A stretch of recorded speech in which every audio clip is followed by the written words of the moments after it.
Alrighty, episode 1 of Rome, The Stolen Eagle. Yeah. The HBO series. From 2005. Yeah, which I'd never seen. So, we just had a wild hair to throw it on and oh man, it was really good. Outstanding production overall. I dug it. And Was it surprising how good it was? uh, Because to me, when I first saw it, I was like, well, shit. I mean, I had seen Deadwood, but I didn't really like, it could be a hit or miss. well, no, I like these kind of period things though, like this, and especially when they're really good like this. It's not. You're not looking for the sneakers or is it historically accurate? Well, Or, that and it's not like overly, overdone as far as the drama of it all. Whatever, it's just really. It's not a soap opera. But it has a lot of beats and a lot of things going on, a lot of storylines that, having seen all of them. Yes. And then you're like, oh, because what was I talking to you about? I'm like, oh, well, that's the Jew. And then the Right. white horse, is that something symbolic that I don't know about? Right. And then how Whatchdigger treats him. Yes. is funny as hell. Yes. Scruffy little man. This wasn't a... It's like, yeah, throwing a fuck into you wasn't a hardship for me. Right. Oh, thank you, right? Isn't that what you like to hear? Oh my God, Jesus. Ugh. Yeah. So women have always been that way. It's not feminism, You got the horse out of the deal. right? And the blue Spaniards Those were cool. that absconded the eagle. With the standard, yeah. Yeah, the standard, and then it had the what is it, the nephew, great nephew of Caesar. What was his name? Octavius or Yeah.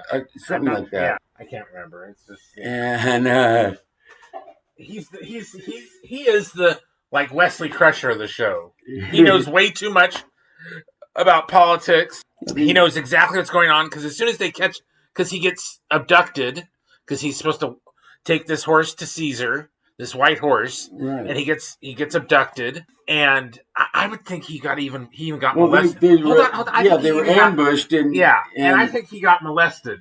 I think he was. Oh, I bet he was. Yeah, Yes. so that's why he really went to town on that one guy. Yep. So, but that's an aside. But as soon as our main characters, because these are the main characters, Ray Stevens and the other guy, as soon as they catch up to him, and he just starts about everything. Yeah. About the story we don't know about. And he identifies himself as this. I'm a royal blood Roman citizen. And it was and great. Then, when he started going into this thing, they started thinking, oh, well, maybe this kid is somebody. Yeah, but I like that Ray Stevens that made him say, please. Yes. Please. Yeah. I order you to cut these ropes. Say please. It's great. And then, of course, they recovered the standard and the kid and the horse, the gift horse, and Caesar's nephew. Yes, and they were very well rewarded for that. Oh yeah, and that's something that Caesar and Mark Antony go into great deal within the next throughout the show. So and it's the whole conflict between Caesar and Pompey. Yeah. And this is the very beginning of it. This is we're just stepping right into it. It's just,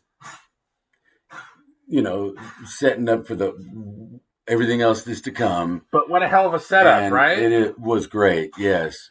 Yeah. Now let's talk about Ray Stevens for a minute. Yes. Just wow, just great. Oh, he's always great, though. But just in this, he's especially.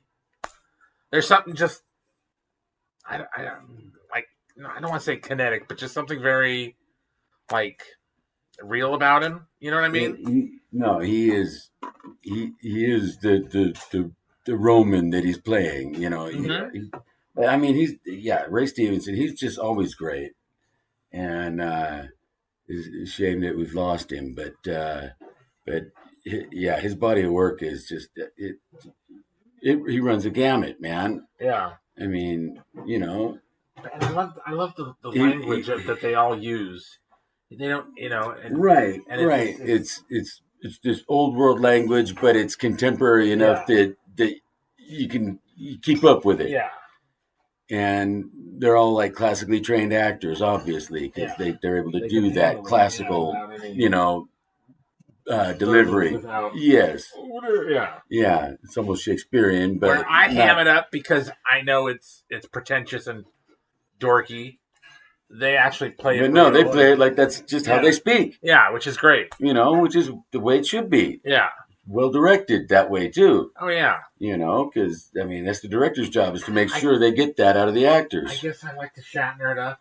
Yeah. Just to be. Oh yeah, and that's the thing. It's not overacted and it's not overproduced. Yes. But was the Shatner overacted?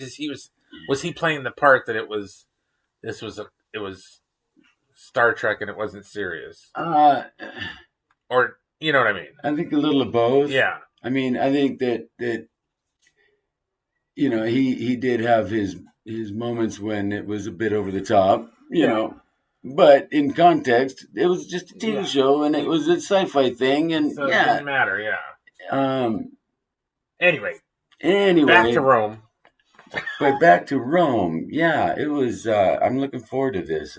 Because I am going to never have taken the time to sit through it because there are a lot of parallels between TOS and the actual Rome.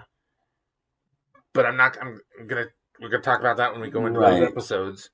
But I just wanted to see this show again. I've seen bits and pieces of it, and it looked real good to me at the time. But I didn't have the HBO service and didn't have access to just sit through it like that. Yeah. And again, just haven't ever made a point of taking the time to. But yeah, looking forward.